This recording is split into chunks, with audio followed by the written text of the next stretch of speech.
دا ځنه خلک چې دا سبزي پخه کړي که نه په دې خوله کې به دې نوړی ډېره ډېره کېږي او نه تېرېږي.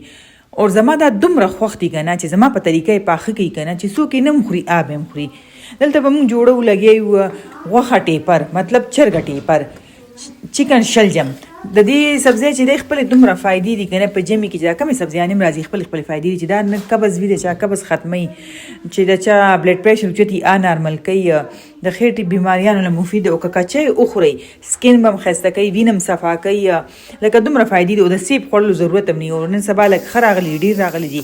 نو دلته با یو غټ پیاز چې د اپ نارمل غوړو کې تاسو سور کوي چې سونه لکه تاسو سالن ته غوړی اچوي او بیا ورپسې غوښه ور واچوي د چرګي والا. که د چرګي غوښه نه ور اچوي دغه شانتې غټه غوښه یې شیدلې ور واچوي کني کیمه کې پخوي کیمه او که بغیر ساده پخوي عمده کا ریسپی ده چې دا څنګه زه لګیم کنه دې ریسپی باندې تاسو دغه جوړولای شئ ساده ټیپر چې ده د هر چا خپل طریقې کنه. نو بس دلته کې دا چې دې کې ما دغه واچولو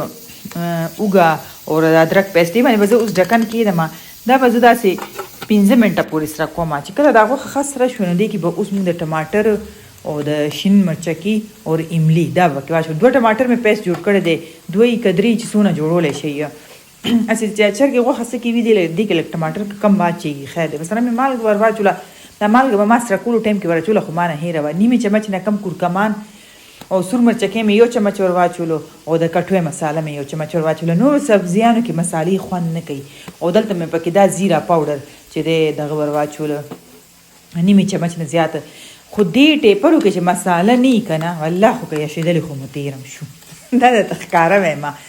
د داسې طریقې سره دا مزه کوي. او زموږ کور کې چې کم نه خوري که نه چې کله دا داسې په دې طریقه پاخه کم نه وایي چې لږ خو را باندې اوسه کوي نو زه ورته خاندم چې ولې در باندې اوسه کو تاسې لوبیا سالن هم زه جوړوم او دا به هم در باندې خورم. لکه وګورئ دلته کې دا اوس 15 منټه سره شو.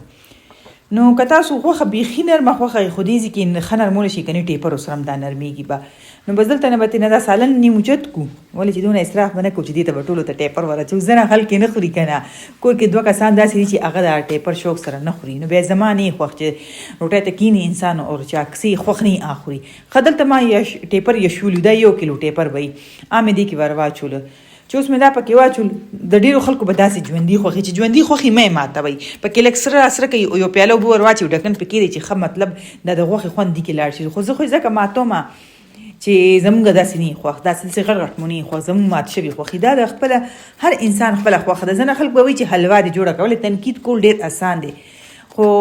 تنقید نه پیله دا ګوري چې د دې خلکو خپله ځان دپاره جوړه کړې ده چې د دې څه خوښ دي. زمونږ داسې خوښي چې بالکل دا حل شي ښه حل شي او ښه سور شي دا غوړي چې داسې پیروزي تاسو ته ښکاري اوس یې غوړي را پرېښه. هم په دې سبزیانو په دې سره کولو کې ډېره مسله یي دلته چې څونه سره کوي دونه مزیدار شي. او که اوبه پکې اچوئ نیمه پیاله اوبه پکې واچوئ لږ نرم خوښي او که نه دغه شانتې واخلئ شنه دنیا او شنه مرچکي په ښه دب کې ور واچوئ او نن یې ورته نه خوند والي او پخه یې په دې طریقه کوي چې واقعي تاسو وایئ چې دا ټیپر نو ټیپر